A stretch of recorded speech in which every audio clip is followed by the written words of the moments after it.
The morning started like any other day on Luna Base. Admiral Tejo sat at his desk reviewing supply reports and crew schedules. The coffee in his mug had gone cold hours ago, but he barely noticed. Running Earth's outer defense stations was routine work, or at least it had been until today. The alarms started screaming at exactly 0800 hours. Red lights flashed across every control panel in the base. Tejo dropped his reports and ran to the command center where dozens of officers stared at their screens in shock. "Sir, you need to see this," said Lieutenant Minseo, her voice shaking. She pointed at the main display screen. 12 massive ships just appeared in Earth orbit. They're bigger than anything we've ever seen. Tejo looked at the screen and felt his blood run cold. The alien ships were enormous, each one the size of a small city. Their dark hulls gleamed like polished stone, and strange weapons bristled from every surface. The largest ship sat in the center of the formation, easily 3 times bigger than Earth's biggest space station. "Are they responding to our communications?" Tejo asked.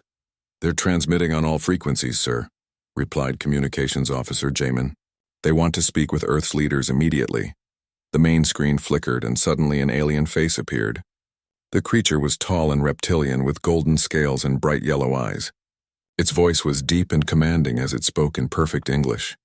"People of Earth, I am Commander Veltar of the Galactic Empire. Your species has developed faster-than-light travel and nuclear weapons. This makes you a potential threat to the Empire's peace. You have 72 hours to surrender completely, or we will destroy your planet." The transmission ended, leaving the command center in complete silence. Tejo stared at the screen, his mind racing. 72 hours. That was barely enough time to evacuate a single city, let alone an entire planet. On Earth, President Jiwoo received the same message in her office in Seoul. She immediately called an emergency meeting of the Global Defense Council. Within 2 hours, military leaders from every nation gathered in the underground war room beneath the Blue House. "What do we have that can fight those ships?" Jiwoo asked General Wu Jin, head of Earth's combined military forces. Wu Jin pulled up a holographic display showing Earth's space fleet. 40 destroyers and 6 heavy cruisers, Madam President. Our most powerful weapons are nuclear missiles and plasma cannons. Against ships that size, and he shook his head, it would be like throwing rocks at a mountain. Meanwhile, Captain Somin Park stood on the bridge of the destroyer EDS Seoul, one of the ships patrolling Earth's outer defenses. Through the viewport, she could see the alien fleet hanging in space like dark clouds. Each enemy ship dwarfed her destroyer completely. "Captain, we're receiving new orders from Luna Base," reported her communications officer. Somin read the message and frowned. All Earth ships were to pull back to defensive positions around the moon. It seemed like Admiral Tejo was preparing for a fighting retreat. But Somin knew their small fleet couldn't last more than a few minutes against those alien giants. Back on Luna Base, Tejo locked himself in his private office and made a call on a secure encrypted channel. The person who answered was Dr. Yun He, head of a classified research facility hidden deep in the asteroid belt. "Doctor, it's time," Tejo said simply. "Are you sure, Admiral? Once we reveal Blackstar, there's no going back. Earth has less than 70 hours before those aliens turn our planet into dust." "Yes, I'm sure." Dr. Yun He was quiet for a long moment. "The ship is ready. Commander Dongwu has been running final tests all week. When do you want us to move? I'll give you the signal when the time is right. Make sure your people understand. This isn't just about saving Earth anymore. We're about to show the galaxy that humanity doesn't surrender." In the asteroid facility, Dr. Yun He walked through corridors carved from solid rock. The base had been built in complete secrecy over 30 years ago. Only a handful of people in the entire human government knew it existed. She entered the main hangar and looked up at humanity's greatest secret. The USS Blackstar floated in its dock, a sleek black ship that seemed to absorb light itself. It was smaller than the alien dreadnoughts, but looked far more advanced than anything else humanity had built. Commander Dongwu stood on the ship's bridge, running through final system checks with his small crew. Every person aboard had volunteered for what might be a suicide mission. They knew the Blackstar was humanity's only hope against the alien invasion. "All systems are green, sir," reported Engineer Hyun-sik. "The quantum drives are stable and the reality anchor is ready for deployment." Dongwu nodded. The Blackstar's weapons and defenses were unlike anything the galaxy had seen before. Human scientists had taken a completely different approach to space technology. and now they would find out if their crazy ideas could actually work. As the deadline approached, tension filled every human settlement in the solar system. On Mars, colonists watched the news broadcasts and prepared for the worst. On the orbital stations around Jupiter, workers continued their jobs but kept looking toward Earth, wondering if they would ever see their home planet again.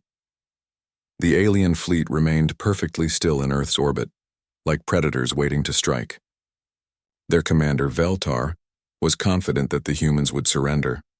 In his experience, primitive species always gave up when faced with the Empire's overwhelming power.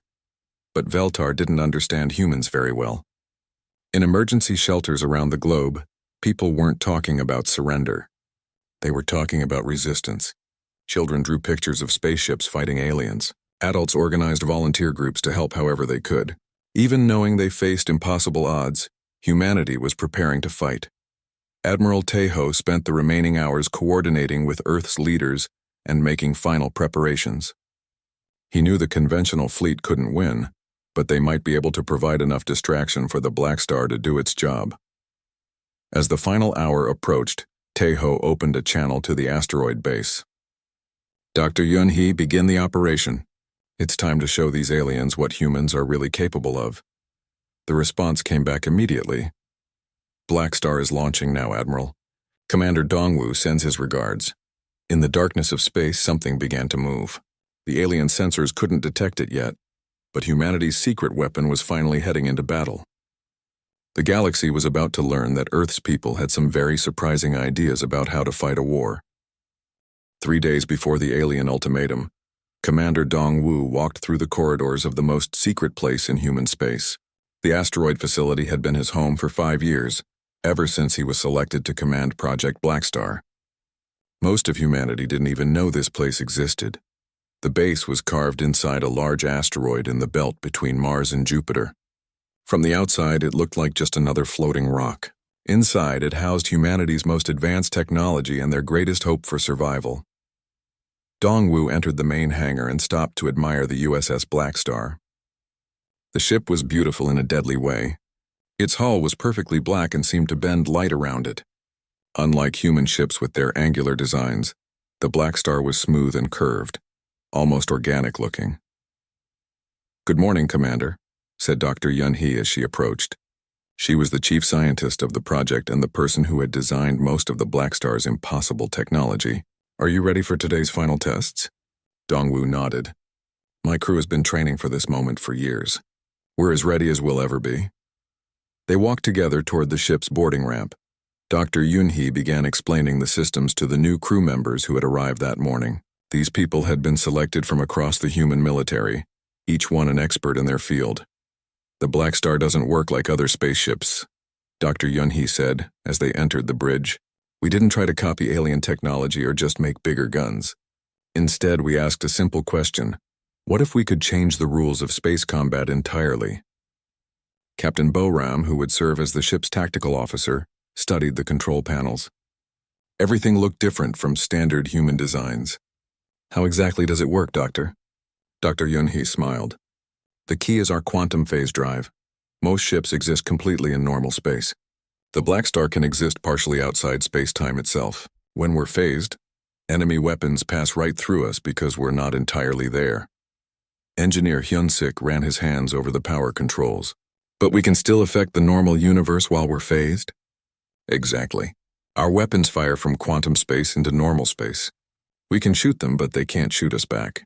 At least that's the theory." The crew spent the next several hours learning their stations. The Blackstar's bridge was smaller than most warships because it didn't need heavy armor or massive weapons. Speed and stealth were more important than brute force. "What about this reality anchor system?" asked Navigator Ginny, pointing to a control panel covered in warning lights. Dr. Yunhee's expression became serious. "That's our most powerful weapon and our most dangerous one. The reality anchor can lock a region of space into Earth's physical laws. Any alien technology that works differently from human science simply stops working." "How big an area can it affect?" Dongwu asked. "In testing, we've covered about 10,000 cubic kilometers, but we've never used it in real combat. The energy requirements are enormous, and there's always a risk that we might anchor ourselves out of existence." The crew continued their training throughout the day. They practiced phasing in and out of normal space, learned to operate the gravity weapons, and ran simulation after simulation of combat scenarios. Most of the simulations ended with them either winning decisively or being destroyed completely. There was no middle ground with the Blackstar's technology. As evening approached, Dr. Yun-hee took Dong-woo on a tour of the ship's engineering sections. The power core was unlike anything in the human fleet. Instead of fusion reactors, the Blackstar drew energy from quantum fluctuations in empty space itself. "We're essentially borrowing power from the universe," she explained. "As long as space-time exists, we have unlimited energy. The trick is controlling it without tearing a hole in reality." Engineer Hyun-sik joined them in the engine room. He had been working on the Blackstar project longer than anyone except Dr. Yun-hee herself. "The quantum drives are stable, but I'm still worried about combat stress on the systems." "What's the worst that could happen?" Dong-woo asked. "If the quantum containment fails, we could create a small black hole. If the reality anchor malfunctions, we might erase ourselves from existence. If the phase drives overload," Hyun-sik shrugged. "Nobody knows what would happen. We'd be in completely uncharted territory." Despite the risks, the crew was eager to test their ship. They had all volunteered for this mission knowing they might not survive. Earth's survival was more important than their personal safety. The next morning brought news of the alien fleet's arrival. Admiral Taeho's coded message was simple: "Prepare for immediate deployment. This is not a drill." Dr. Yun-hee gathered the crew in the briefing room and activated the holographic display. It showed the alien fleet hanging in Earth's orbit like dark storm clouds. 12 capital ships, she said, each one bigger than our largest space stations. Their weapons could crack continents, and their shields can probably stop anything in our conventional arsenal. "But not the Blackstar," said Captain Boram confidently. "We hope not. Remember, we've never tested these systems against real alien technology. Everything we know comes from computer simulations and theory." Commander Dong-woo stood up and faced his crew. "Ladies and gentlemen, this is why we trained. Earth has 72 hours before those aliens attack. We're going to show them that humans don't give up without a fight." The crew took their stations and began the launch sequence. The Blackstar's engines came online with a sound like distant thunder. Slowly, the ship rose from its hidden dock and moved toward the hangar's massive doors. "Activating quantum phase drives," reported engineer Hyun-sik. "We're now partially outside normal spacetime." Through the viewports, the stars looked strange and twisted. The ship was sliding between dimensions, invisible to normal sensors and untouchable by conventional weapons. "Course laid in for Earth orbit," said Navigator Jin-A. "Travel time at quantum speeds, 4 hours." Dr. Yun-hee remained on the bridge as the ship departed. She had spent 30 years of her life developing the Blackstar's technology. Now she would find out if human creativity could really triumph over alien firepower. "Commander," she said to Dong-woo, "there's something you should know. The aliens have conquered 73 different species across the galaxy. They've been building their empire for thousands of years, and none of those species ever tried to fight back the way we're about to. We're not just defending Earth. We're about to show the entire galaxy a completely new way to wage war." As the Blackstar raced through quantum space toward Earth, its crew prepared for humanity's most desperate gambit. They carried with them 30 years of human ingenuity, creativity, and stubborn refusal to accept defeat. The galaxy was about to learn that Earth's people had some very interesting ideas about what was possible. The alien fleet hung motionless in Earth's orbit as the 72-hour deadline expired. Admiral Veltar stood on the bridge of his flagship, the massive dreadnought Eternal Dominion. He had conquered worlds across the galaxy, and Earth would be no different from the others. "Any response from the human government?" he asked his communications officer. "Nothing, Admiral. Their primitive leaders remain silent." Veltar's golden scales glittered in the bridge lights as he smiled. "Then we will make an example of this world. Begin the bombardment. Target their major cities first." The alien weapons powered up with a sound like rolling thunder. Plasma cannons the size of buildings prepared to fire. Antimatter torpedoes loaded into their tubes. The firepower aimed at Earth could destroy entire continents. But before the first shot could fire, space itself seemed to twist near the alien flagship. Reality bent and warped, and suddenly a sleek black ship appeared directly between the alien dreadnoughts. "What is that?" Veltar demanded, staring at the human vessel on his screen. The ship was unlike anything in his vast database of galactic vessels. It was smaller than his dreadnoughts but seemed to absorb light itself. Strange energy patterns danced around its hull, and the space around it looked somehow wrong. On the bridge of the USS Blackstar, Commander Dong-Wu opened communications channels to every ship in the alien fleet. His voice was calm and steady as he spoke. "Attention, Imperial Fleet. I am Commander Dong-Wu of the United Earth starship Blackstar. You have threatened our world. You have demanded our surrender. You have made a mistake," Admiral Veltar laughed. "One small ship against my entire fleet? You humans are even more foolish than I thought. Destroy that vessel immediately."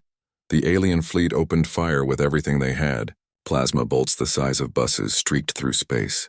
Antimatter torpedoes that could vaporize mountains launched from dozens of ships. Energy beams hot enough to melt steel focused on the tiny human craft. Every single shot passed harmlessly through the Blackstar as if it wasn't there. "Impossible," whispered Veltar, watching his weapons fire uselessly at empty space. On the Blackstar's bridge, Engineer Hyun-sik monitored the quantum phase generators. "All shots passing through our position, Commander. The aliens can't hit what's not entirely in their dimension." Captain Boram studied the tactical display. "They're firing everything they have. Plasma cannons, antimatter weapons, some kind of gravity disruptor. None of it matters while we're phased." Dr. Yun-hee's voice came over the communication system from the asteroid base. "Remember, you can't stay phased forever. The quantum drives will overheat if you maintain phase state for more than 20 minutes. Commander Dong-Wu nodded. "Then we'll have to make this quick. Hyun-sik, prepare the reality anchor.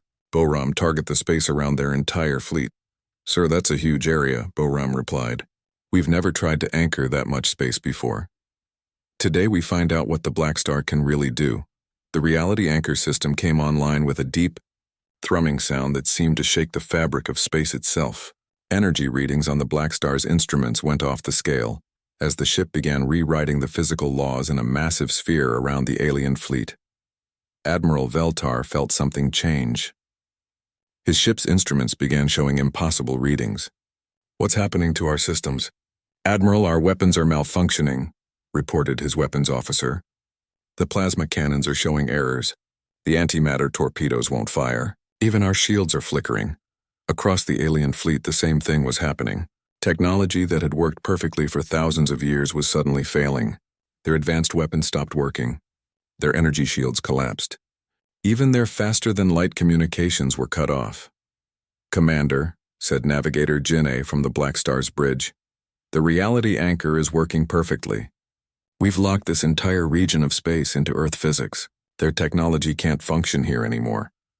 The alien ships found themselves trapped in a version of reality where their advanced weapons were just expensive metal sculptures. But human technology, designed around Earth's physics, worked exactly as intended. "Gravity cannons ready." "Commander," reported Captain Boram. "Fire." The Blackstar's gravity cannons weren't like normal weapons. They didn't shoot projectiles or energy beams. Instead, they created localized distortions in space-time itself. Gravity wells formed around the alien ships not to crush them, but to trap them. Admiral Veltar watched in horror as his mighty fleet was caught in impossible gravitational fields. The ships couldn't move forward, backward, or even rotate. They were held perfectly still by forces that shouldn't exist. "How are they doing this?" he demanded. "No species in the galaxy has technology like this." Commander Dong-Wu's voice echoed across all alien communication channels.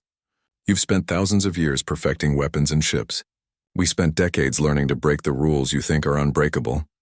The Blackstar began moving between the trapped alien vessels. Its quantum phase drives allowed it to slip in and out of normal space like a ghost. Sometimes it was there, sometimes it wasn't, but it was always dangerous. "Admiral, the human ship is doing something to our engines," reported Veltar's engineering officer. "They're not damaging them, they're changing them somehow." Indeed, the Blackstar was using its reality anchor to rewrite the physical laws inside each alien ship.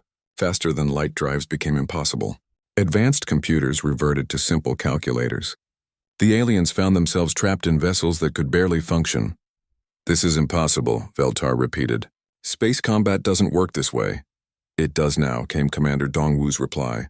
"You wanted to demonstrate imperial power to a primitive species. Instead, you're learning what happens when humans decide to rewrite the rules of war." The battle, if it could be called that, lasted exactly 18 minutes. When it was over, the alien fleet hung helpless in Earth's orbit. Their weapons were useless, their defenses were gone, and their ships were trapped by gravitational fields they couldn't escape. Captain Somin, watching from her destroyer Sol, couldn't believe what she was seeing. "This is Captain Somin to all Earth vessels. Did anyone else just watch a single human ship defeat the entire alien fleet?" "Confirmed, Sol," came Admiral Tejo's voice from Luna Base. "The USS Blackstar has neutralized the Imperial threat. All alien vessels are immobilized. On the Blackstar's bridge, the crew worked quickly to stabilize their systems. The reality anchor had performed beyond all expectations, but the energy drain was enormous. Quantum drives are overheating," reported Engineer Hyun-sik. "We need to phase back to normal space and let them cool down." "Do it," ordered Commander Dongwu. "I think we've made our point." The Blackstar shimmered back into full reality, its black hull now clearly visible to every human and alien sensor in the system. The small ship sat surrounded by 12 massive alien dreadnoughts, all of them helpless. Admiral Veltar stared at the human vessel that had destroyed his fleet without firing a single conventional weapon. "What do you want?" he transmitted. Commander Dongwu's final message went out across the galaxy, carried by every communication relay in the Imperial fleet. "Tell your Emperor that Earth is not for conquest. Tell him that humanity has our own ideas about how the universe works, and tell him that any fleet sent against us will face the same fate as yours." The demonstration was over, but the real war was just beginning. The news of Admiral Veltar's defeat spread across the galaxy faster than light itself. In the Imperial capital world of Dominex Prime, Emperor Zixthalan received the reports with growing fury. No single species had ever humiliated the Empire like this. "Impossible," he growled, his massive claws scraping against the metal throne. "One primitive ship cannot defeat an entire battle fleet." "The recordings are clear, Your Imperial Majesty," said General Morcax, commander of the Empire's military forces. "The human vessel used technology we don't understand. Our weapons couldn't touch it, and somehow they made our own technology stop working." The Emperor's golden eyes blazed with anger. "Then we will send a fleet so large that no single ship can stand against it. How many vessels do we have available?" 300 of our finest warships, including the super dreadnought Universe Breaker. "The largest battle fleet ever assembled. Send them all. I want that human world turned to ash and their impossible ship destroyed. The galaxy must see what happens to species that defy the Empire." On Earth, Admiral Tejo watched the Imperial fleet forming in deep space through long-range sensors. The alien armada was massive beyond imagination.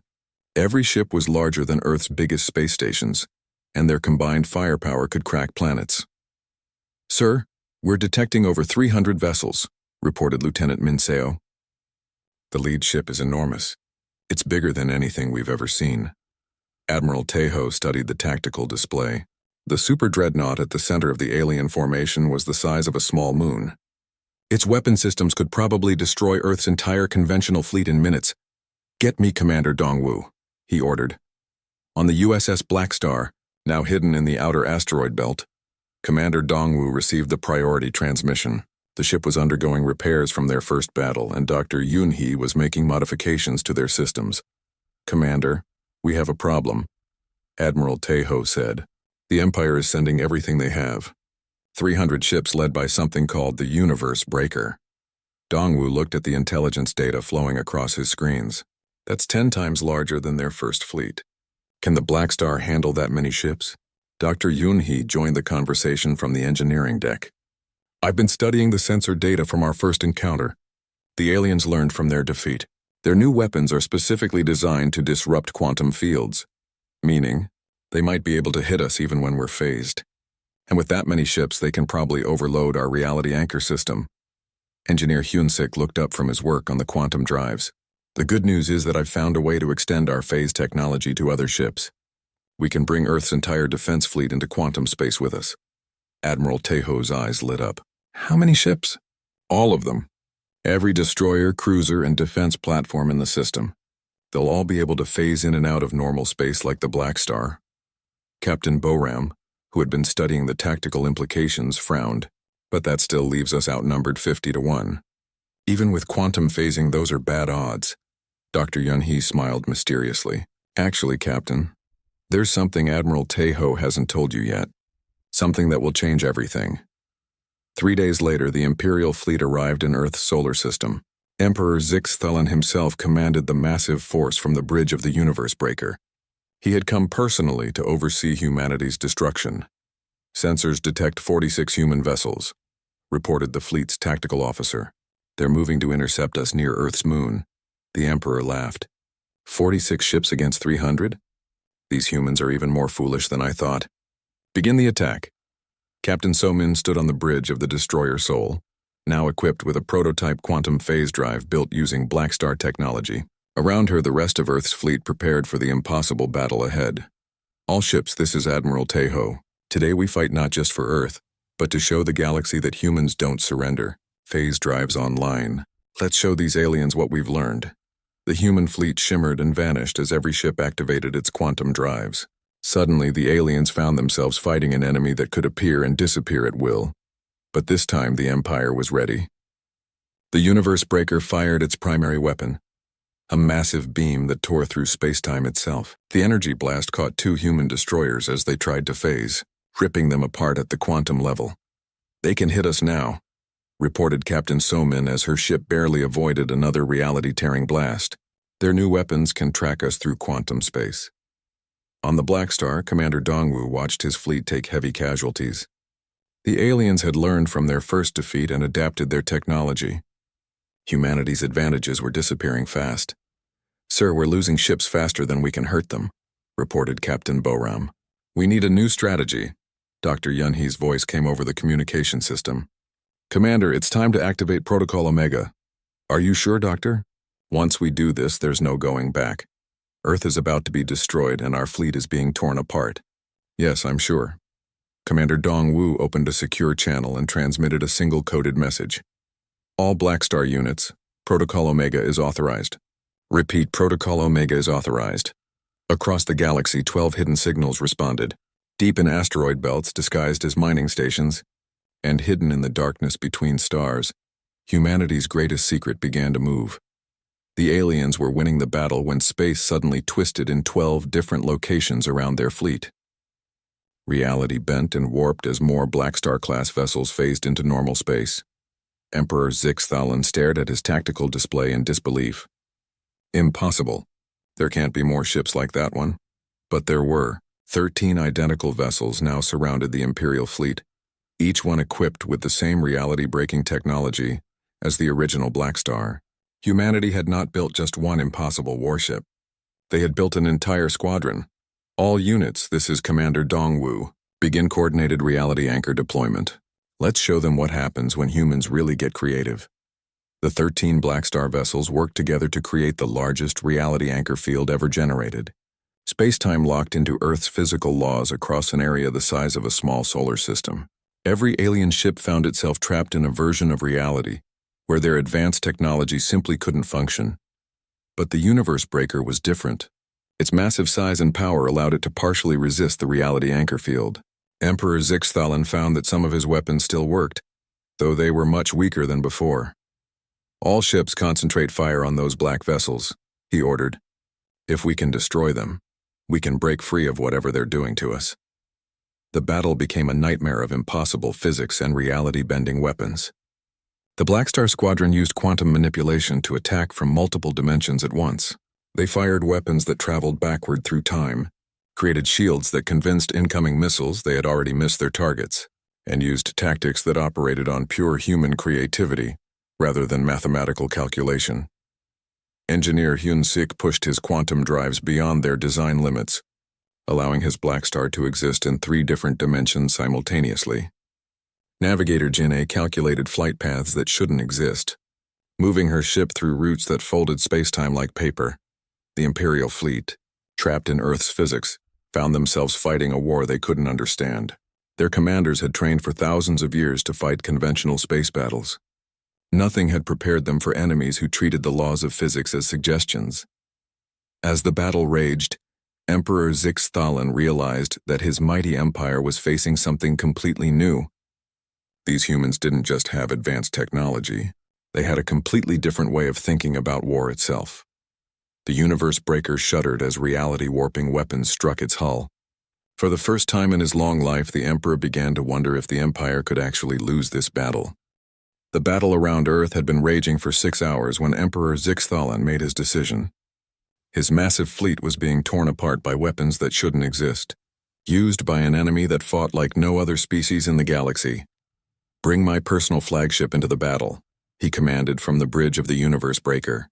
"I will not be defeated by primitive humans." The Cosmic Dominion was the Emperor's private warship, larger even than the universe breaker, and equipped with weapons that could destroy entire star systems. It phase-shifted into the battle zone with a sound like reality tearing apart.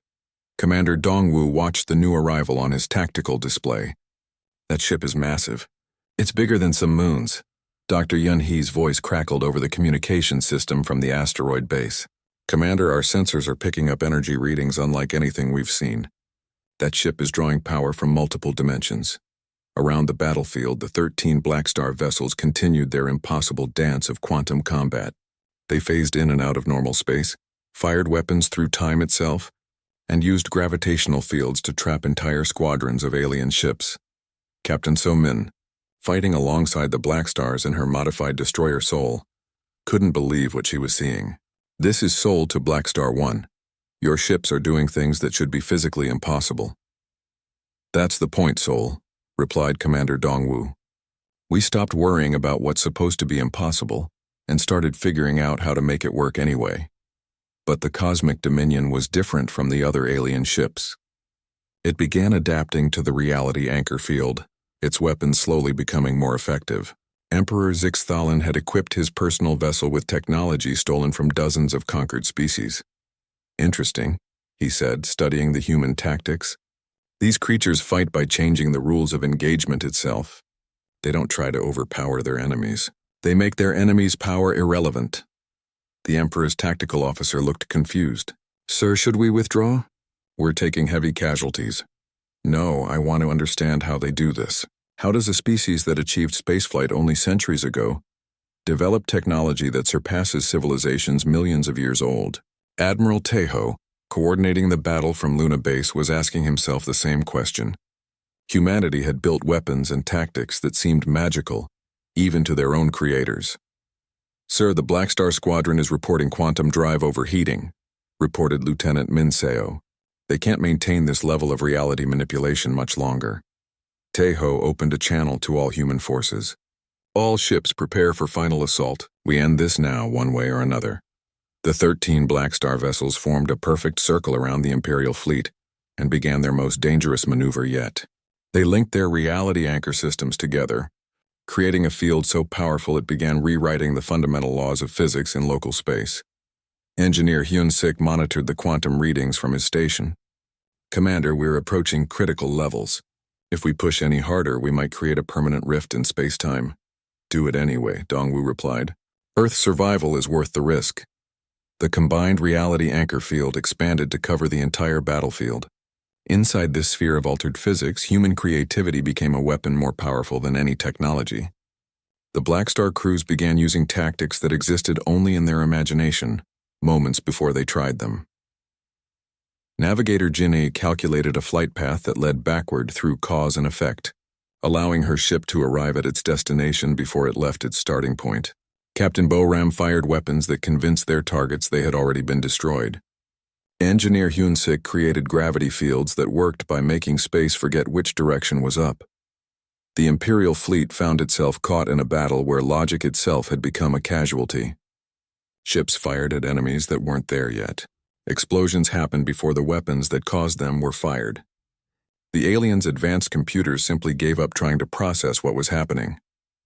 Emperor Zixthalan watched his mighty armada being systematically dismantled by an enemy that had made nonsense into a science. "This is impossible. Physics doesn't work this way." Commander Dongwu's voice echoed across all communication channels. "Physics works however we decide it works, Emperor. That's what you never understood about humans." The Cosmic Dominion shuddered as reality-bending attacks struck its hull from directions that didn't exist. The Emperor's personal shields, designed to stop planet-killing weapons, were useless against attacks that bypassed the concept of defense entirely.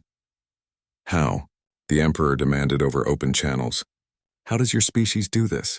Simple, Dongwu replied. Everyone else in the galaxy spent millions of years learning how to use the universe's rules. We spent a few decades learning how to change them. Dr. Yunhee, monitoring the battle from her command center, smiled as she watched her life's work prove itself. Admiral Taeho, the reality anchor field is stable. We've successfully rewritten physics across an area of space larger than Earth's solar system. But the effort was taking its toll. The Blackstar squadron's quantum drives were overheating dangerously. Several of the ships were showing critical system failures from the strain of maintaining their impossible tactics. All Blackstar units, this is Dongwu. We can't keep this up much longer. Time for the final demonstration. The 13 vessels focused all their remaining power on a single point in space directly in front of the cosmic dominion. Reality twisted and warped as they created something that had never existed before. A stable portal to a universe where different physical laws applied. Through the portal came a weapon that existed in a reality where the concept of impossible was impossible. It was both there and not there, both weapon and shield, both creation and destruction.